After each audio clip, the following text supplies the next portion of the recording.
Hello दोस्तों, क्या आपको नाक के कंजेशन का प्रॉब्लम है? कभी कभी ऐसा होता है कि नाक इतनी ज़्यादा कंजेस्टेड हो जाती है, इतना पानी आने लगता है कि सांस लेना भी मुश्किल होता है। आज हम बात करेंगे नेज़ल कंजेशन के क्या कारण होते हैं और इसका कारण सिर्फ ज़ुकाम होना, इन्फेक्शन होना या एलर्जी होना नहीं, बहुत सारे इसके और भी कारण हो सकते हैं। इस पर आज डिस्कशन करेंगे। आज का टॉपिक है नेज़ल कंजेशन के कारणों पर। नेज़ल कंजेशन एक काफ़ी कॉमन प्रॉब्लम है और लोगों को साल में कई बार और कई लोगों को तो हफ्ते में भी एक दो बार हो जाता है। खासकर विंटर के मंथ्स में एलर्जी के पेशेंट्स में कई बार बहुत बार होने वाली प्रॉब्लम है। आज हम बात करेंगे इस तरह के पेशेंट्स में कंजेशन के कारण क्या क्या हो सकते हैं, इस पर डिस्कशन करेंगे। इसके टिप्स और मैनेजमेंट को अलग वीडियो में बात करेंगे।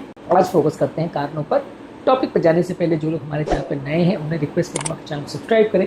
हमारे चैनल का पर्पज़ है हेल्थ एजुकेशन के द्वारा लोगों को हेल्दी बनाना, और इस मिशन में आप हमारे सहभागी बन सकते हैं। चैनल को सब्सक्राइब करके, वीडियोस को लाइक करके, कंटेंट्स को शेयर करके, टॉपिक के दौरान कुछ इंटरेस्टिंग पॉइंट्स, कुछ प्रैक्टिकल फैक्ट्स, कुछ साइंटिफिक फैक्ट्स और स्टडीज़ के बारे में आपको बताऊंगा, इसलिए बने रहिए हमारे साथ एंड तक। चलिए शुरू करते हैं मेरे साथ ये हल्का सफर।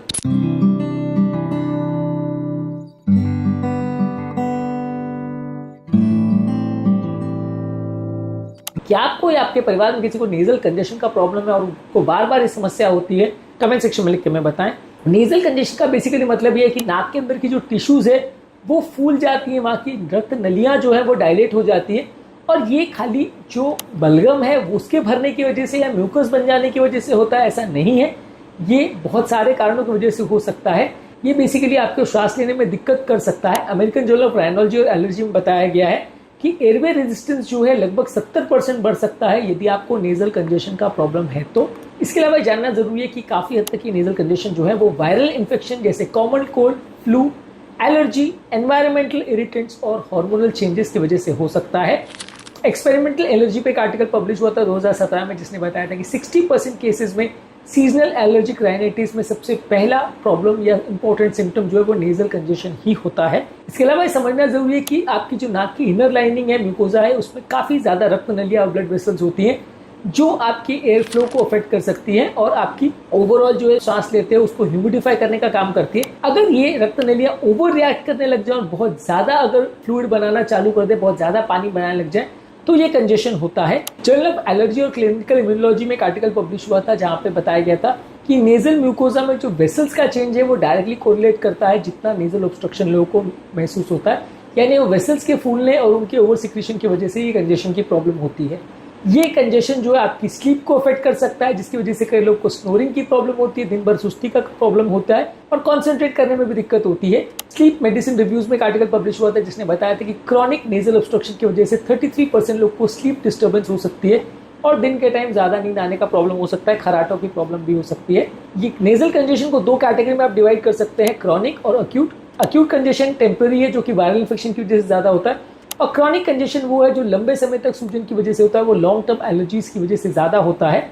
राइनोलॉजी जर्नल में पब्लिश हुआ था एक आर्टिकल जिसमें बताया था कि 20 to 30% केसेस में अडल्ट्स में क्रॉनिक नेजल ऑब्स्ट्रक्शन होता है। वहाँ पे स्ट्रक्चरल एब्नॉर्मलिटी जैसे सेप्टम डेविएशन या टर्बिनेट हाइपरट्रॉफी जैसी प्रॉब्लम्स देखने को मिल सकती है। इस तरह के नेजल कंजेशन की वजह से लोगों का जब एयर फ्लो कॉम्प्रोमाइज होता है तो लोगों का टेस्ट और स्मेल भी चला जाता है, जो उनकी क्वालिटी ऑफ लाइफ को अफेक्ट करता है। इस तरह के पेशेंट में जब एक स्टडी हुई तब उन्होंने पाया कि नेजल ऑब्स्ट्रक्शन की वजह से लोगों का 40% क्वालिटी ऑफ लाइफ के स्कोर्स में रिडक्शन देखने को मिला, क्योंकि लोगों का टेस्ट और स्मेल का सेंसेशन चला जाता है।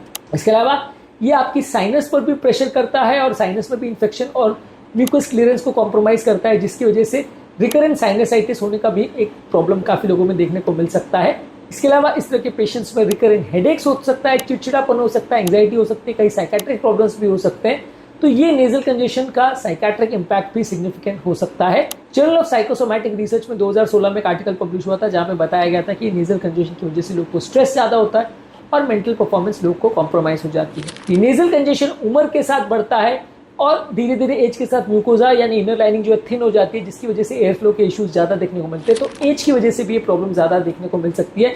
2019 में एक स्टडी पब्लिश हुई थी जिसमें बताया गया था कि उम्र दराज लोगों में नेजल कंजेशन होने का चांस यंग लोगों से ज़्यादा है।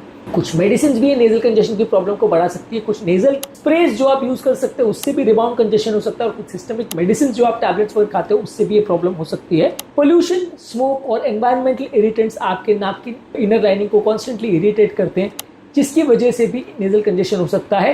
एयर पोल्यूटेंट से लंबे समय तक एक्सपोजर होने की वजह से नेजल कंजेशन का प्रेवलेंस 30% तक बढ़ सकता है।